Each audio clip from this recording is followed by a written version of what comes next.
This land looks empty now, but it hides one of the most haunting discoveries in Chinese archaeology: a Bronze Age village erased in minutes by an earthquake and a torrent of red mud, and the people it left behind, frozen exactly where they fell.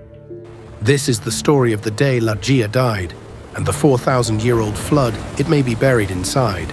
4,000 years ago, on a high terrace above the Yellow River, a mother pulled her child close as the world came apart around them.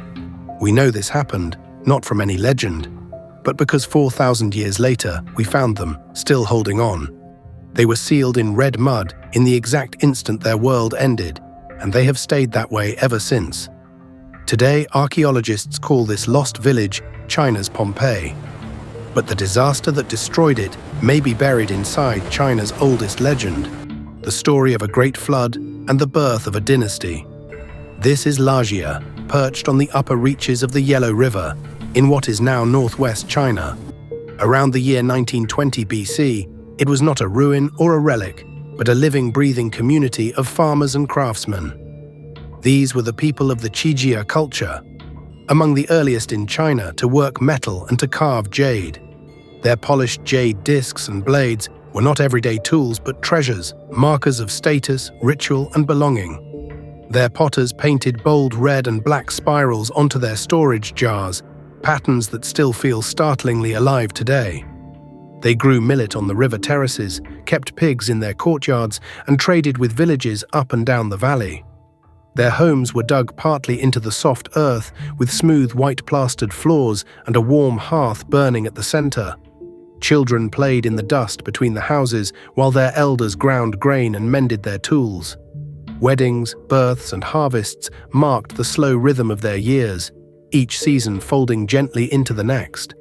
On an ordinary afternoon, life here was utterly unremarkable, and that is exactly what makes what came next unbearable. In one house, someone had just set down a simple meal of thin millet noodles, still warm in its bowl. 4,000 years later, that very bowl would be found overturned on the floor, preserving the oldest noodles ever discovered. But Lajia sat in a profoundly dangerous place, though no one who lived there could possibly have known it. Far upstream, the Yellow River squeezed through a deep, unstable canyon known today as Qijia Gorge. The whole region lay along a network of restless geological faults, where the earth could shrug without warning. And the soft loess soil that made the land so fertile could, in the right conditions, turn to liquid in an instant. The very river that fed them was also the most temperamental in the world, long remembered by the Chinese as their sorrow. Generations had lived and died here in peace, and the land had given them nothing but quiet harvests. Then, on a single ordinary day, everything they had ever built came apart in a matter of minutes. Without warning, the ground itself began to convulse beneath their feet. A powerful earthquake tore through the valley, and the whole world seemed to roar. Outside, the terraced fields split open, and whole sections of the riverbank slid away toward the water. People caught working in the fields turned and ran for their homes, for their families, for anything they loved. Walls of packed earth that had stood for generations cracked and buckled in seconds. Heavy roof beams gave way, and the houses began to collapse onto the people still inside them. In the chaos, the adults did the only thing instinct allowed. They turned and reached for the children.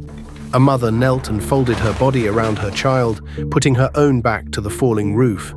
Others gathered the young against the walls, shielding them with their arms and their bodies.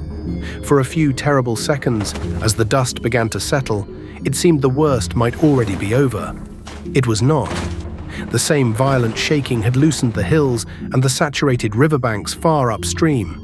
Now the waterlogged earth turned to a heavy slurry, and a wall of red mud began to surge toward the village. It poured down the slopes far faster than anyone could ever have run. The mud forced its way through shattered doorways and filled the ruined houses to the rafters. There was no time to gather the jade, the grain, or even to cross the room to a child standing alone. It buried the living and the dead together, exactly where they lay. The mother and her child were sealed together beneath the suffocating red earth, still locked in that final embrace. Within minutes, the entire village had simply ceased to exist. Layer upon layer of sediment pressed down over the years until the houses lay dozens of feet below the surface. And then the Loess Plateau fell completely silent, as if Lajia had never existed at all. For 4,000 years, the buried village kept its dead and kept its silence. It was around the year 2000 when modern archaeologists first cut deep into the terrace at Lajia. What they began to uncover beneath the red sediment stopped them cold. There lay the houses themselves, their floors, their hearths, and their scattered pottery all intact. And within them lay the people, not laid out in graves, but frozen exactly in their final moments. In one room, an adult still knelt with their arms wrapped completely around a small child. In another, a single figure had shielded several children at once, their bodies turned away from the collapsing roof. Their postures recorded love and terror together with an almost unbearable clarity. Some had thrown out a hand toward another across the floor, a final reach that the mud had caught and kept forever. And among the bones, their ornaments lay still in place, jade at the wrist, beads at the throat. These were not the victims of a battle, a sacrifice, or a slow and creeping plague. They were ordinary families on an ordinary day, caught by something far larger than themselves, and the very red mud that had killed them was also what had preserved them so perfectly. Radiocarbon dating of the remains placed the catastrophe at around 1920 BC. Layer by layer, the scientists read the story the Earth itself had written. First the earthquake, and then the flood. But it raised a haunting question. Where had so much water come from, so suddenly, on a dry mountain plateau? The answer, some scientists proposed, lay far upstream, back in the depths of Qijia Gorge. The same earthquake, they argued, had triggered a colossal landslide that crashed down and dammed the river.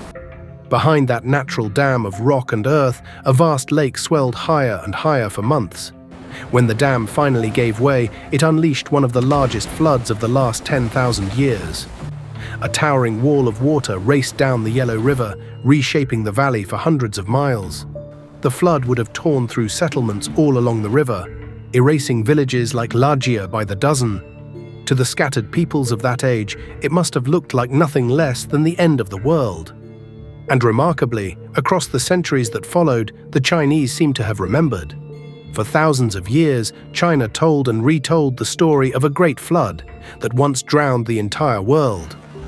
In the legend, a tireless hero named Yu tamed the waters by carving great channels to lead them safely out to the sea. For that triumph, Yu the Great was said to have founded the Qijia, China's very first dynasty. A catastrophe on that scale could brand itself into the memory of a people, passed down for 100 generations. For generations, many historians had dismissed that flood as nothing more than a founding myth. But the dam, the flood, and the buried dead of Lajia suggested the legend might hold the memory of something terribly real. To be honest, scholars still fiercely debate whether these events truly line up. The science is far from settled. But standing over that red soil, looking down at a mother and child still holding on, it is hard not to feel the weight of it. In the end, Lajia is not a story of kings or armies, but of a single family that simply ran out of time. And in that last embrace, frozen for 4,000 years, we cannot help but recognize ourselves. We do not know their names, and we never will. But we know that in their final moment, they were not alone. If you made it this far, thank you for watching. These videos take real work to research and bring to life. If you'd like to see more, consider subscribing. This has been Cataclysm History, and I'll see you in the next one.